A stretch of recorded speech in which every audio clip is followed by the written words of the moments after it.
ਅੱਜ ਮੁਨੀਰ ਨਿਆਜ਼ੀ ਦੀ ਇੱਕ ਨਜ਼ਮ ਤੁਹਾਡੇ ਨਾਲ ਸਾਂਝੀ ਕਰਾਂਗੇ। ਇਹ ਨਜ਼ਮ BA ਦੇ ਵਿੱਚ ਪੜ੍ਹੀ ਸੀ ਅਤੇ ਅੱਜ ਵੀ ਦਿਲ ਅਤੇ ਦਿਮਾਗ ਦੇ ਉੱਤੇ ਉਸੇ ਤਰ੍ਹਾਂ ਹੀ ਅਸਰ ਕਰਦੀ ਹੈ। ਨਜ਼ਮ ਦੇ ਵਿੱਚ ਜਿਹੜਾ ਨੋਸਟੈਲਜੀਆ ਹੈ ਉਹ ਬਹੁਤ ਖੂਬਸੂਰਤ ਹੈ। ਮੁਨੀਰ ਨਿਆਜ਼ੀ ਹੋਰਾਂ ਦੀ ਨਜ਼ਮ ਕੱਲ੍ਹ ਦੀ ਗੱਲ। ਕੱਲ੍ਹ ਬੈਠਾ ਕੁਝ ਸੋਚ ਰਿਹਾ ਸਾਂ, ਗੱਲ ਇੱਕ ਗੁਜ਼ਰੇ ਵੇਲੇ ਦੀ।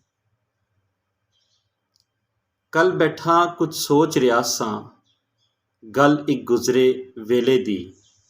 ਆਪਣੇ ਪਿੰਡ ਦੇ ਪਿੱਪਲਾਂ ਹੇਠ ਛੋਟੀ ਈਦ ਦੇ ਮੇਲੇ ਦੀ। ਆਪਣੇ ਪਿੰਡ ਦੇ ਪਿੱਪਲਾਂ ਹੇਠ ਛੋਟੀ ਈਦ ਦੇ ਮੇਲੇ ਦੀ। ਅਤੇ ਮੈਂ ਜਿਹੜਾ ਮਸ਼ਹੂਰ ਹਾਂ ਇੰਨਾ ਦਿਲ ਦੇ ਭੇਤ ਲੁਕਾਉਣ ਦੇ ਵਿੱਚ। ਮੈਂ ਜਿਹੜਾ ਮਸ਼ਹੂਰ ਹਾਂ ਇੰਨਾ ਦਿਲ ਦੇ ਭੇਤ ਲੁਕਾਉਣ ਵਿੱਚ। ਗਮ ਦੀ ਤਿੱਖੀ ਚੀਕ ਨੂੰ ਘੁੱਟ ਕੇ ਉੱਪਰੋਂ ਹੱਸਦਾ ਜਾਵਣ ਵਿੱਚ। ਗਮ ਦੀ ਤਿੱਖੀ ਚੀਕ ਨੂੰ ਘੁੱਟ ਕੇ ਉੱਪਰੋਂ ਹੱਸਦਾ ਜਾਵਣ ਵਿੱਚ। ਉਸ ਪੁਰਾਣੇ ਦਿਨ ਦੇ ਵਿੱਚੋਂ, ਉਸ ਪੁਰਾਣੇ ਦਿਨ ਦੇ ਵਿੱਚੋਂ ਕਰਕੇ ਯਾਦ ਇੱਕ ਮੌਕੇ ਨੂੰ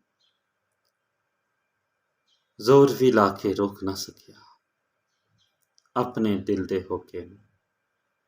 ਕੱਲ੍ਹ ਬੈਠਾ ਕੁਝ ਸੋਚ ਰਿਹਾ ਸੀ, ਗੱਲ ਇੱਕ ਗੁਜ਼ਰੇ ਵੇਲੇ ਦੀ। ਕੱਲ੍ਹ ਬੈਠਾ ਕੁਝ ਸੋਚ ਰਿਹਾ ਸੀ।